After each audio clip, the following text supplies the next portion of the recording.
शौहर ने मुझे घर से निकाला तो मैं पेट पालने के लिए अफ्तारी के वक्त खजूर बेचा करती थी। एक आदमी रोज 10,000 देता और कहता सारी खजूरें गरीबों में बांट दो। मैं सारी खजूर बांट देती। एक दिन एक फकीर को शापर भरकर खजूर दी तो वो बोला मुझे एक और शापर चाहिए, इसके बदले रात को तुम मेरी करामत देखना। मैंने 2 शापर उसे खजूर के दिए और घर आ गई, मगर आधी रात को मेरी जान निकल गई क्योंकि वही फकीर मेरे बिस्तर पर।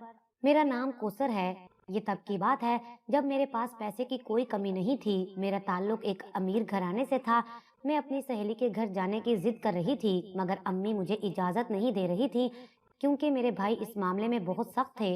वो अमीर घर से बाहर जाना और इस तरह लड़कियों से दोस्ती करना उन्हें बहुत नापसंद था। जब मैंने अपनी अम्मी के सामने झूठ मूठ के आंसू बहाए तो अम्मी ने मजबूर होकर मुझे इजाजत दे दी। अम्मी का कहना तो ये था कि मैं अकेली ना जाऊं, लेकिन मजबूरी थी क्योंकि बाकी बच्चे तो स्कूल गए हुए थे। मैंने एफए कर लिया था और उसके बाद मेरे घर वालों ने पढ़ाई ही छुड़वा दी थी। असल में मेरी दोस्त सारिया का निकाह हुआ था और मैं उसे कोई गिफ्ट देना चाहती थी। मैंने सोचा था कुछ पैसे मैं अपनी दोस्त सारिया को दे दूंगी और वो अपनी पसंद से कोई तोहफा अपने लिए ले लेगी। मेरा ताल्लुक अमीर खानदान से था, इसीलिए दोस्त को तोहफे के तौर पर 20,000 रुपए देना मेरे लिए बहुत बड़ी बात नहीं थी। मेरे घर वाले भी जब किसी के घर जाते तो तोहफे में हजारों रुपए की चीजें लेकर जाया करते थे।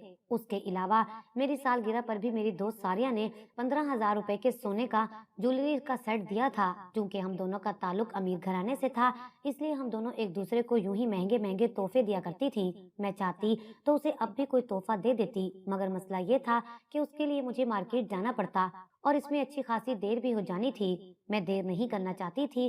दिल में घर के मर्दों का डर भी था, इसलिए मैं जल्दी जल्दी जा रही थी। तेज तेज कदम चलने की वजह से मैं जल्दी वहां पहुंच गई थी। वहां पहुंचकर मुझे बहुत मजा आया। मेरी सहेलियां भी वहां मौजूद थीं। वो घंटे कैसे गुजर गए पता ही नहीं चला। अब तो बातों के दौरान 5:30 हो गए थे और मुझे डर लगने लग गया था कि अम्मी बहुत नाराज होंगी। घर जाते जाते मुझे मजीद देर हो जानी थी, इसलिए मैं फौरन उठ खड़ी हुई और वो 20,000 रुपए जो मैंने सारिया को उसके निकाह के तोहफे के तौर पर देने थे, उसने लेने से इनकार कर दिया और बोली कि मेरे पास पहले ही बहुत से पैसे जमा हो गए हैं। खैर मिन्नत समाजत और जोर जबरदस्ती करने के बाद उसने सिर्फ 5,000 रुपए ही लिए थे। अब यही मेरे लिए काफी था कि कम से कम वो मान तो गई थी। फिर भी निकलते निकलते 5:45 हो गए। मैंने निकाह भी नहीं किया हुआ था क्योंकि उस वक्त मुझे किसी चीज की होश नहीं थी। बस मुझे घर जल्दी पहुंचना है। सड़क पर ट्रैफिक ज्यादा हो गई थी, जिसकी वजह से मुझे मजीद देर लग गई थी। सड़क पार करके मैं गलियों में दाखिल हो चुकी थी जो कि बहुत सुनसान थी। अब बस अंधेरा होने ही वाला था।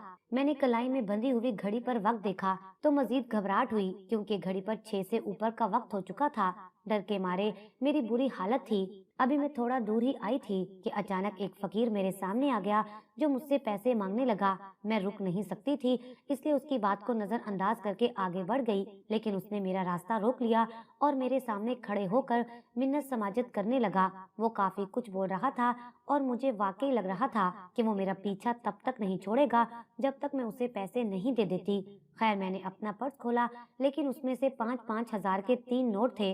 मैंने उसे बताया कि मेरे पास खुले पैसे नहीं हैं, तो वो बोला कि बाजी मुझे सारे पैसे दे दो, मैं बड़ा जरूरतमंद हूँ। मैं नहीं चाहती थी कि उस फकीर से मजीद बहस करने में काफी देर गुजर जाए, इसलिए मैंने जल्दी से वो पैसे निकाले और उसे थमाकर आगे बढ़ गई। वो मेरा शुक्रिया अदा करने लगा। मैंने ये नोट किया था कि उन नोटों को निकालते हुए कोई और चीज भी गलती से उस फकीर के पास चली गई थी। क्योंकि मेरे पास वक्त नहीं था, इसलिए मैं रुककर उससे कोई भी सवाल जवाब नहीं कर सकती थी। मैं भाग भाग कर घर की तरफ जा रही थी। मैं समझ रही थी कि शायद मैंने उस फकीर से अपना पीछा छुड़वा लिया था, मगर मैं नहीं जानती थी कि मेरी किस्मत मेरे साथ क्या करने वाली थी और उस फकीर ने आगे चलकर मेरे साथ क्या करना था। जो होना था वो मेरे वहमो गुमान में भी नहीं था। घर पहुंचते पहुंचते 6:15 हो गए और जब मैं घर में दाखिल हुई तो ये देखकर पैरों तले से जमीन निकल गई कि मेरे भाई घर पर मौजूद थे।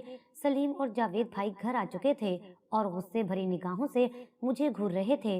अचानक सलीम भाई ने मेरे मुंह पर थप्पड़ दे मारा और मुझसे पूछने लगा, कहाँ गई थी तू? मैंने मदद तलब नजरों से अम्मी को देखा, वो भी डरी हुई थी। मैंने भाई को वजाहत दी कि मैं दोस्त के घर चली गई थी और रास्ते में ट्रैफिक की वजह से देर हो गई, मगर भाई मेरी और अम्मी की कोई बात सुनने के लिए तैयार नहीं थे। वो इतना सख्त रद्द अमल दे रहे थे, गोया मैं घर से भाग गई थी या फिर खुदा ना खास्ता कोई गलत काम करके घर लौट रही हूँ। मैं अब रोना शुरू कर चुकी थी क्योंकि भाई का कहना था कि मैं बुरी लड़की हूँ जो घर से किसी लड़के से मिलने गई थी और उसके साथ इश्क चला रही हूँ। ये सुनकर मेरे रोंगटे खड़े हो गए। भाइयों ने मुझ पर पाबंदियां लगा दी कि अब मैं अचानक एक मिनट के लिए उस घर से बाहर नहीं जाऊंगी और मुझ पर नजर रखने के लिए उन्होंने घर के बाहर चौकीदार की भी ड्यूटी लगा दी। अमूमन चौकीदार रात को ही आया करता था, मगर वो दिन के वक्त भी आने लग गया था। मैं घर में कैद होकर रह गई थी। मेरा दम घुटता था। घर के मर्द अजीब अजीब निगाहों से देखा करते थे। बस अब्बू को मुझ पर यकीन था, लेकिन वो क्या कर सकते थे। वो खुद मेरे भाई यानी अपने बेटे और अपने भाइयों यानी मेरे ताया चचा के आगे खामोश हो जाते। अम्मी भी मुझसे बहुत नाराज हो गई थी कि तुम्हारी वजह से हमें कितना ख्वार होना पड़ रहा है। मुझे घर में यूं बंद रहते हुए 1 महीना गुजर गया था। मैं इस दौरान एक लम्हे के लिए भी घर से बाहर नहीं निकली थी। मैंने 1 महीने से ना तो खुली फिजा में सांस लिया था और ना खुले आसमान की शक्ल देखी थी। आज सुबह चौकीदार भी छुट्टी पर था और घर के मर्द भी वर्कशॉप गए हुए थे। मेरी तबीयत कुछ ठीक नहीं थी और शायद घर में कैद रहकर मेरा दम घुट रहा था। अम्मी से मैंने घर के पिछले हिस्से में यानी खेतों की तरफ चहलकदमी करने की इजाजत मांगी थी, लेकिन अम्मी ने इनकार कर दिया। मगर मैं उनके आगे वाकई सचमुच का रोने लगी कि अम्मी, आप जानती हैं कि भाइयों ने मुझ पर फजूल की पाबंदी लगाई है, हालांकि मेरा कोई कसूर भी नहीं है। अगर घर में रहकर दम घुटने से मैं मर गई तो मेरे जनाजे पर आंसू मत बहाइएगा। मैं रोने लगी तो अम्मी ने मुझे गले से लगा लिया और बोली कि मैं तुझ पर खुद से ज्यादा यकीन रखती हूँ। फिर बड़ी मुश्किल से उन्होंने मुझे सिर्फ आधा घंटा बाहर जाने की इजाजत दे दी। मैं आंसू साफ करके घर के पिछले दरवाजे से बाहर चली गई। अभी मैं चहलकदमी कर रही थी जब सामने से एक लड़का आ गया। वो मुझसे उम्र में बड़ा था। उसने मुझसे कहा कि आपने यहाँ कहीं मेरी बिल्ली को देखा है? दरअसल मेरी बिल्ली कहीं खो गई है। उसकी बात सुनकर मैं सोच में पड़ गई, क्योंकि कुछ मिनट पहले मैंने 2 रंग की बिल्लियों को यहाँ से गुजरते हुए देखा था। एक का रंग सफेद था और दूसरी का काला।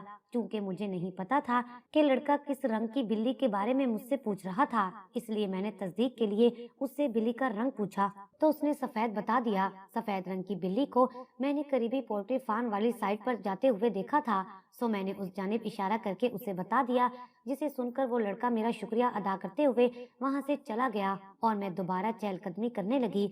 मगर मैं नहीं जानती थी कि ये मंजर दूर से आते हुए सलीम भाई देख चुके थे और उन्होंने मुझे और उस लड़के को आपस में बातचीत करते हुए देख लिया था। वो मेरे करीब आए, उन्होंने जोर से मेरा बाजू थामा और मुझे घसीटते हुए घर लेकर जाने लगे। मैंने भाई को रोकने की कोशिश की क्योंकि मेरे बाजू में अच्छा खासा दर्द हो रहा था, मगर भाई ने बेरहमी से मुझे घर ले आए और मुझ पर थप्पड़ बरसाने लगे और कहने लगे, वो लड़का तेरा आशिक था ना, जिससे छुप छुप कर मिलती है? उन्होंने गुस्से से मुझसे पूछा तो सब दंग रह गए। मैं रोते हुए अपनी सफाई देने लगी। घर की औरतों ने तो मेरा यकीन कर लिया था, मगर हमारे घर के मर्द बड़े शक्की मिजाज के थे, आसानी से बात पर यकीन नहीं करते थे। उस दिन भाई ने बड़ा तमाशा किया और घर में ये फसाद फैला दिया कि अब हर सूरत कौसर की शादी होगी। ये कभी भी हमारी इज्जत से खेलकर हमारे चेहरे पर कालक मल सकती है, इसलिए उन्होंने मेरे लिए रिश्ता तलाश करना शुरू कर दिया। मैं बहुत अजियत में थी कि मेरे भाई मुझ पर कितना जुल्म कर रहे हैं। घर की औरतों को बोलने का कोई अख्तियार ही नहीं था। अचानक कुछ दिनों बाद एक और आफत हम पर टूट पड़ी, और वो ये कि कार एक्सीडेंट में अब्बू की और अम्मी की मौत हो गई। वो दोनों गाड़ी में बैठकर शहर जा रहे थे ताकि मेरा रिश्ता खाला के बेटे से कर सकें। खाला लाहौर रहा करती थी। अम्मी अब्बू इतनी जल्दी दुनिया से रुखसत हो जाएंगे, मैंने कभी सोचा भी नहीं था। सब कुछ खत्म हो गया था। कुछ दिनों के लिए मेरा रिश्ता अचानक मुलतवी हो गया, मगर एक रात मैं परेशान हो गई। जब मैंने भाइयों की बात सुनी, उस रात मैं जाग रही थी और सोच रही थी कि भाई से बात करती हूँ, वो मुझे अम्मी अब्बू की कब्र पर ले जाएं। मुझे उनकी बहुत याद आ रही है। जब मैंने सलीम भाई के कमरे का रुख किया तो मेरे कदम बंद दरवाजे के बाहर ही रुक गए। जब मैंने सुना कि सलीम भाई कह रहे थे कि इस बारे में हरगिज कौसर को खबर नहीं होनी चाहिए, इसलिए हम उसका रिश्ता खानदान में नहीं करेंगे बल्कि किसी गरीब से कर देंगे ताकि ये बात दब जाए। मैं उनकी पूरी बात सुनकर उल्टे कदमों वापस अपने कमरे में चली आई और फूट फूट कर रोने लगी। जो भाई मेरे से करने वाले थे